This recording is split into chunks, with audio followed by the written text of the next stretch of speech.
Budget जब हमने पहले की तुलना में करीब 1 महीना प्रीपोन किया हुआ है, तो हमारे पास 2 महीने का समय है।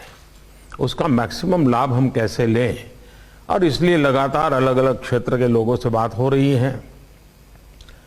कभी इंफ्रास्ट्रक्चर के संबंधित सबसे बात हुई, कभी डिफेंस सेक्टर से संबंधित सबसे बात हुई। आज मुझे हेल्थ सेक्टर के लोगों से बात करने का मौका मिला है। इस वर्ष के बजट में हेल्थ सेक्टर को जितना बजट आवंटित किया गया है वो अभूतपूर्व है। ये हर देशवासी को बेहतर स्वास्थ्य सुविधा देने की हमारी प्रतिबद्धता का प्रतीक है।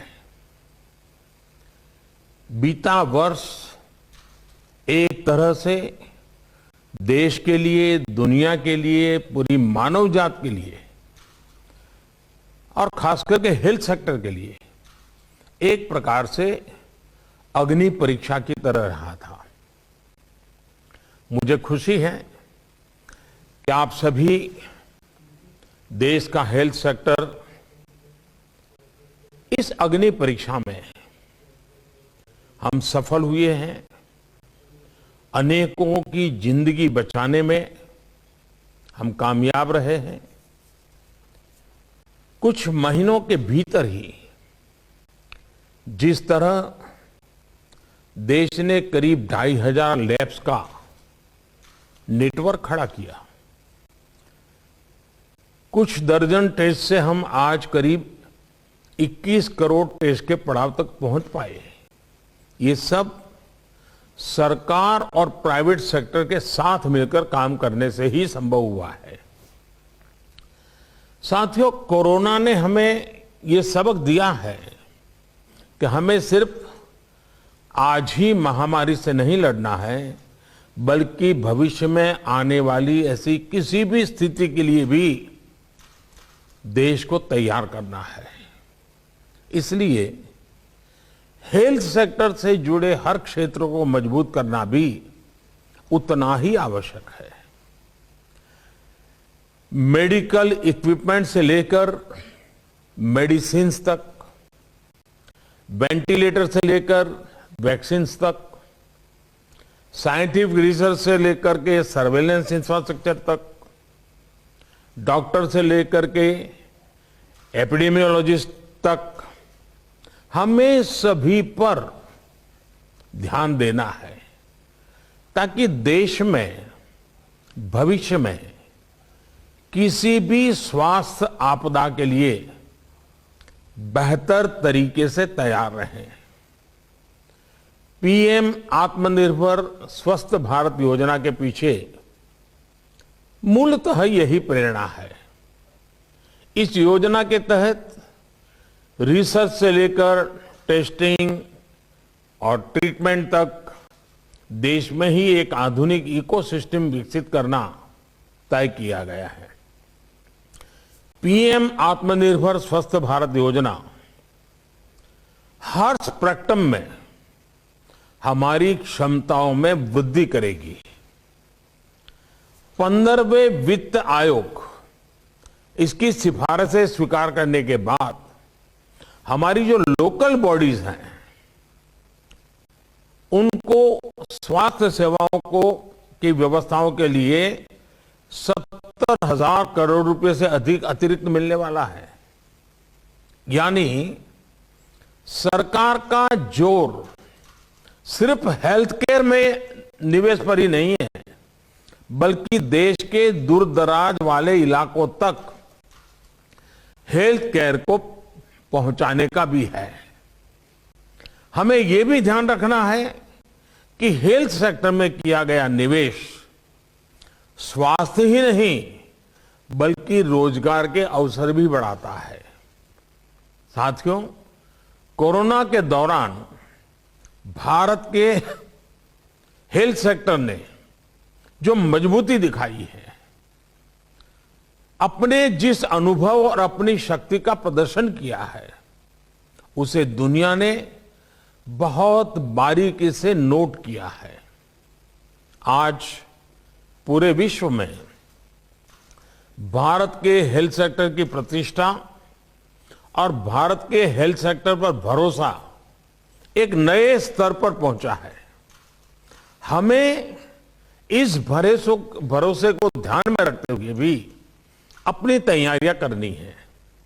आने वाले समय में भारतीय डॉक्टरों की डिमांड विश्व में और ज्यादा बढ़ने वाली है और कारण है ये भरोसा। आने वाले समय में भारतीय नर्सेज, भारतीय पैरामेडिकल स्टाफ की डिमांड पूरी दुनिया में बढ़ेगी, आप लिख करके रखिए।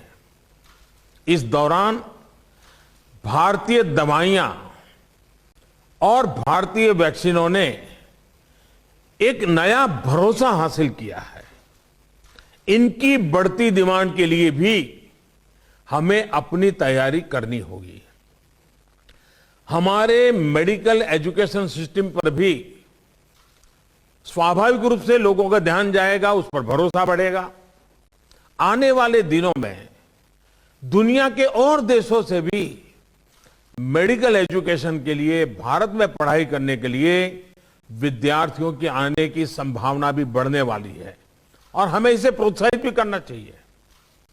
कोरोना के दौरान हमने वेंटिलेटर और अन्य सामान बनाने में जो महारत हासिल कर ली है, इसकी वैश्विक डिमांड पूरी करने के लिए भी भारत को तेजी से काम करना होगा।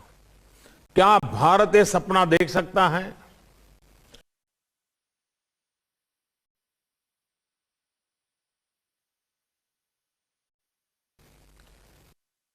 निश्चित तौर पर एक कैटेलिक एजेंट होता है, लेकिन बात तभी बनेगी जब हम सब मिलकर के काम करेंगे। साथियों, स्वास्थ्य को लेकर हमारी सरकार की अप्रोच पहले की सरकारों की सोच से जरा अलग है।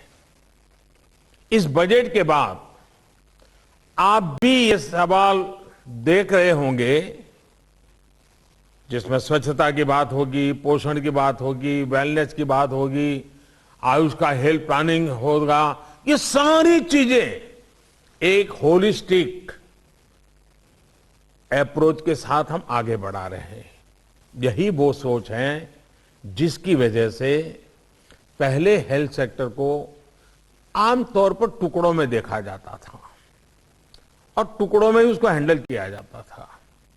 हमारी सरकार हेल्थ इश्यूज को टुकड़ों के बजाय एक होलिस्टिक तरीके से, एक इंटीग्रेटेड अप्रोच की तरफ से और एक फोकस तरीके से देखने का प्रयास कर रही है। इसलिए हमने देश में सिर्फ ट्रीटमेंट ही नहीं, वेलनेस पर फोकस करना शुरू किया है। हमने प्रिवेंशन से लेकर क्योर तक एक इंटीग्रेटेड अप्रोच अपनाई है। भारत को स्वस्थ रखने के लिए हम 4 मोर्चों पर एक साथ काम कर रहे हैं। पहला मोर्चा है बीमारियों को रोकने, मतलब कि प्रिवेंशन ऑफ इलनेस और प्रमोशन ऑफ वेलनेस। स्वच्छ भारत अभियान हो, योग पर फोकस हो, पोषण से लेकर गर्भवती महिलाओं और बच्चों को समय पर सही केयर और ट्रीटमेंट हो, शुद्ध पीने का पानी पहुंचाने का प्रयास हो, ऐसे हर उपाय इसका हिस्सा है। दूसरा मोर्चा गरीब से गरीब को सस्ता और प्रभावी इलाज देने का है। आयुष्मान भारत योजना और प्रधानमंत्री जन औषधि केंद्र जैसी योजनाएं यही काम कर रही हैं। तीसरा मोर्चा है हेल्थ इंफ्रास्ट्रक्चर और हेल्थ केयर प्रोफेशनल्स की क्वांटिटी और क्वालिटी में बढ़ोतरी करना।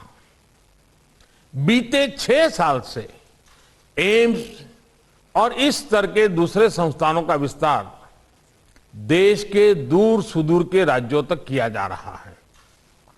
देश में ज्यादा से ज्यादा मेडिकल कॉलेज बनाने के पीछे भी यही सोच है। चौथा मोर्चा है समस्याओं से पार पाने के लिए मिशन मोड पर, फोकस तौर पर और समय सीमा में हमें काम करना। मिशन इंद्रधनुष का विस्तार देश के आदिवासी और दूर दराज के इलाकों तक किया गया है। देश से टीबी का खिलाफ जंग और टीबी को खत्म करने के लिए दुनिया ने 2030 का टारगेट रखा है, भारत ने 2025 तक का लक्ष्य रखा है। और मैं चाहूंगा कि टीबी की तरफ से इस समय विशेष ध्यान इसलिए देने के लिए मैं कहूंगा कि टीबी भी एक प्रकार से इन्फेक्टेड पर्सन के ड्रॉपलेट से ही फैलती है। टीबी की रोकथाम में भी मास्क पहनना, अर्ली डायग्नोसिस और ट्रीटमेंट, ये सारी बातें अहम है। ऐसे में कोरोना काल में जो हमें अनुभव मिला है, जो एक प्रकार से हिंदुस्तान के कॉमन मैन तक पहुंच चुका है, अब उसी हमारी प्रैक्टिसेस को हम टीबी के क्षेत्र में भी उसी मोड में काम करेंगे तो टीबी से जो हमें लड़ाई लड़नी है बहुत आसानी से हम जीत सकते हैं।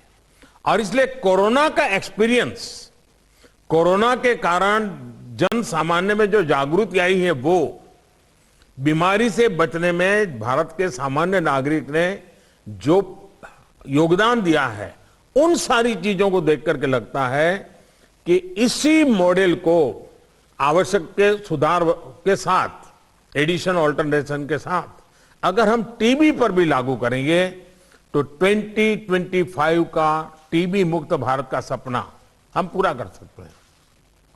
इसी तरह आपको याद होगा, हमारे यहां खास करके उत्तर प्रदेश में गोरखपुर वगैरह जो क्षेत्र है, जिसे पूर्वांचल भी कहते हैं, उस पूर्वांचल में दिमागी बुखार से हर वर्ष हजारों की तादाद में बच्चों की दुखद मृत्यु हो जाती थी। भारत के संसद में भी उसकी चर्चा होती थी। एक बार तो इस विषय पर चर्चा करते हुए हमारे वर्तमान उत्तर प्रदेश के मुख्यमंत्री योगी जी बहुत रो पड़े थे उन बच्चों की मरने की स्थिति देख करके। लेकिन जब से वो वहां मुख्यमंत्री बने, उन्होंने एक प्रकार से फोकस एक्टिविटी की, पूरी तरह जोर लगाया। आज हमें बहुत आशास्पद परिणाम मिल रहे हैं।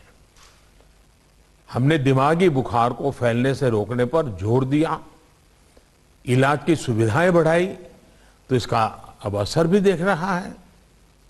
साथियों, कोरोना काल में आयुष से जुड़े हमारे नेटवर्क ने भी बेहतरीन काम किया है।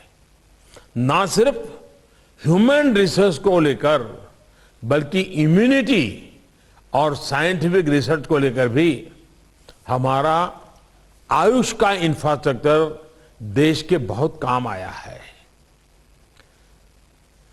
भारत की दवाओं और भारत की वैक्सीन के साथ साथ हमारे मसालों, हमारे काढ़े का भी कितना बड़ा योगदान है, ये दुनिया आज अनुभव कर रही है। हमारी ट्रेडिशनल मेडिसिन ने भी विश्व मन पे अपनी एक जगह बनाई है। जो ट्रेडिशनल मेडिसिन से जुड़े हुए लोग हैं, जो उसके उत्पादन के साथ जुड़े हुए लोग हैं, जो आयुर्वेदिक परंपराओं से परिचित लोग हैं, हमारा फोकस भी ग्लोबल रहना चाहिए। विश्व जिस प्रकार से योग को आसानी से स्वीकार कर रहा है, वैसे ही विश्व होलिस्टिक हेल्थ केयर की तरफ गया है। साइड इफेक्ट से मुक्त हेल्थ केयर विश्व का ध्यान गया है। उसमें भारत की ट्रेडिशनल मेडिसिन बहुत काम आ सकती है। भारत की जो ट्रेडिशनल मेडिसिन है वो मुख्यतः हर्बल बेस है और उसके कारण विश्व में उसका आकर्षण बहुत तेजी से बढ़ सकता है। हार्म के संबंध में लोग निश्चिंत होते हैं, इससे कोई हार्मफुल नहीं है। क्या हम उसको भी जोर लगा सकते हैं? हमारे हेल्थ के बजट को और इस क्षेत्र में काम करने वाले लोग मिलकर के कुछ कर सकते हैं। कोरोना के दौरान हमारी परंपरागत औषधियों की ताकत देखने के बाद हमारे लिए खुशी का विषय है। और आयुर्वेद में, ट्रेडिशनल मेडिसिन में विश्वास करने वाले भी सही, और उसमें उससे अलग हमारे मेडिकल प्रोफेशन जुड़े हुए लोगों के लिए गर्व की बात है कि विश्व स्वास्थ्य सेंटर WHO भारत में अपना global centre of traditional medicine भी शुरू करने जा रहा है। न्यूज़ टॉप 9 रोज सुबह 7 बजे और शाम 7 बजे सिर्फ TV9 भारतवर्ष पर।